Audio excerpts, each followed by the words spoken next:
চট্টগ্রামের লালদিয়ায় বিশ্বমানের container terminal নির্মাণের জন্য বর্তমান সরকার ডেনমার্কের কোম্পানি এপিএম এর সাথে চুক্তিবদ্ধ হতে যাচ্ছে।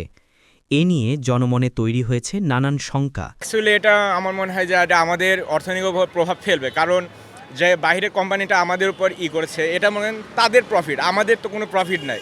যদি আমাদের দেশের কোনো কোম্পানির উপর এটা দিত, তাহলে যে অর্থনৈতিক এগুলো আসতো রেমিটেন্স কিংবা সেটা আমাদের দেশের জন্য অর্থনীতিতে উপরে উঠতো। আমি এটাই বলতে চাচ্ছি যে আমাদের চট্টগ্রাম বন্দর আমাদের কেউ যদি ব্যবহার করতেই হয় তাইলে আমাদেরকে ট্যাক্স দিতে হবে, আর নাইলে আমাদের বন্দর আমরা ব্যবহার করব, ওরা কেন ব্যবহার করবে? তো আমি মনে করি যে এইটা আমাদের মতে আর কি দেওয়া ঠিক হয়নি, কারণ বাংলাদেশে তো অনেক বড় বড় কোম্পানি ছিল, তাহলে বাংলাদেশের কোম্পানি থাকতে আমরা কেন সেটা বিদেশের কোম্পানির কাছে দিব? আর আমার মতে বাংলাদেশের বন্দর বাংলাদেশ যারা আছে কোম্পানি ওদের কাছে দেওয়া দরকার ছিল। আর আমি যে মানে বাংলাদেশে একজন সাধারণ নাগরিক হিসেবে যে বিদেশের কাছে যে বিদেশিদের কাছে যেটা হস্তান্তর করছে সেটার পক্ষে আমি না, আমি চাচ্ছি যে বাংলাদেশের যে কোনো কোম্পানির কাছে বাংলাদেশ বন্দরটা থাকুক। আমার মনে হয় এটা দেশি কোম্পানির কাছে দেওয়া উচিত এবং দক্ষ জনবল নিয়োগ করা উচিত। প্রয়োজনে বিদেশ থেকে জনবল এনে আমাদের দেশীয় জনবলকে দক্ষ করে এটা পরিচালনা করা উচিত।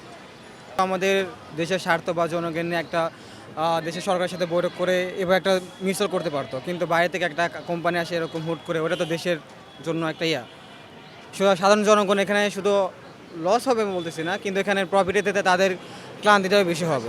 আমরা যেটা শুনতেছি যে পুরোপুরি দখলে নিয়ে নিয়েছে বিদেশি কোম্পানি, বিষয়টা এমন না।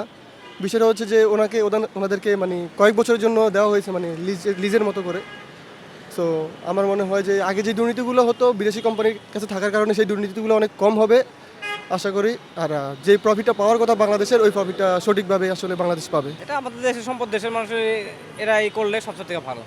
সরকার পক্ষ থেকে বলা হচ্ছে বন্দর নয়, কেবল টার্মিনাল নির্মাণ ও পরিচালনার দায়িত্ব দেয়া হচ্ছে বিশ্ববিখ্যাত এই কোম্পানিটিকে। যারা বলছেন বন্দর গেল, বন্দর দিয়ে দেশে, আমরা আইন দিয়ে দেখাইছি বন্দর এবং বন্দর টার্মিনাল আলাদা জিনিস। আইনের মধ্যে দুইটা ডেফিনেশন দেওয়া আছে। আমরা দিয়েছি টার্মিনালের অপারেশন, দিতে চাচ্ছি, দিইনি এখনো।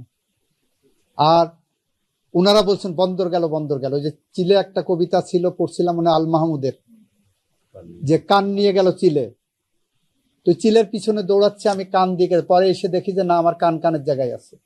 এপি মোলার ফাউন্ডেশনের কথা শুনে থাকতে পারবেন। ডেনমার্কে they are very well known, they are actually a foundation, so it's a charitable organisation. তো তারা আমাদের সাথে এই পাবলিক প্রাইভেট পার্টনারশিপ প্রজেক্টে লালদিয়া কন্টেইনার টার্মিনালটাকে ডেভেলপ করার জন্য আমাদের কাছ থেকে নিচ্ছে। যখন আমি ডেভেলপ করার কথা বলছি, তখন আসলে আমরা ওনাদেরকে যেটা দিচ্ছি সেটা একদমই একটা গ্রিনফিল্ড, এখানে কিছুই নেই, একটা জাস্ট সবুজ মাঠের মতো। সেই মাঠের উপরে ওনারা একদম বেস লাইন থেকে কনস্ট্রাকশন করবেন, কনস্ট্রাকশন করার পরে জেটি নির্মাণ করবেন এবং তারপরে ওনারা পোর্টটা অপারেট করবেন। তো প্রথমেই যে প্রশ্নটা সবসময় চলে আসে, তাই আমি ওটা ক্ল্যারিফাই করি। The ownership remains with the port. So ownership আমাদের কাছেই থেকে যাচ্ছে। ওনারা আমাদের ল্যান্ডের উপরে নিজেরা একটা টার্মিনাল করবেন এবং 30 বছর পরে এটার একটা এক্সটেনশনের সুযোগ আছে। যদি ওনারা কেপিআইটা মেনটেন করেন তাহলে ওনাদেরকে আমরা এক্সটেন্ড করতে দিব, বাট ইভেন্চুয়ালি আসলে ওনারা ফুল অ্যাসেটটা আমাদের কাছে ট্রান্সফার করে দিবেন। So the ownership remains with us.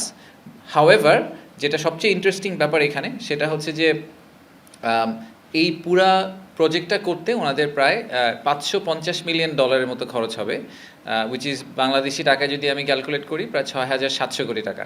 তো এই 6,700 কোটি টাকা পুরাটাই আসলে এপি মোলার ওনাদের থেকে দিবেন, বাংলাদেশ সরকার এখানে কোনো খরচ হবে না। এবং সেই কারণে এই পুরা অঙ্কটাই একটা এফডিআই হিসেবে বাংলাদেশে আগামী 3 বছরে ঢুকবে। এপি মোলা নিয়ে আমি একটু ছোট্ট করে বলি, যেটা বললাম আমাদের হেডকোয়ার্টার ডেনমার্কে। ডেনমার্ক আপনারা জানেন যে পৃথিবীতে অ্যান্টি করাপশনের মধ্যে নাম্বার 1 কান্ট্রি। তো আমাদের একটা বড় পোর্ট নিয়ে সবার একটা বড় কমপ্লেন হচ্ছে যে পোর্টে আসলে corruption is a big issue. তো আমাদের এক্সপেকটেশন হচ্ছে যে ওরা অ্যান্টি করাপশনের যে বেস্ট প্র্যাকটিসগুলো সেগুলো আমাদের দেশে নিয়ে আসবে, ওই টেকনোলজি, ওই স্কিল সেটটা আমাদের দেশে ট্রান্সফার হবে। বন্দরে দেশের মালিকানা থাকবে যথাযথ, টার্মিনাল নির্মাণ থেকে পরিচালনার সম্পূর্ণ ব্যয় বহন করবে এপিএম কোম্পানি। কন্টেনারের শুল্কের ভাগও পাবে দেশ।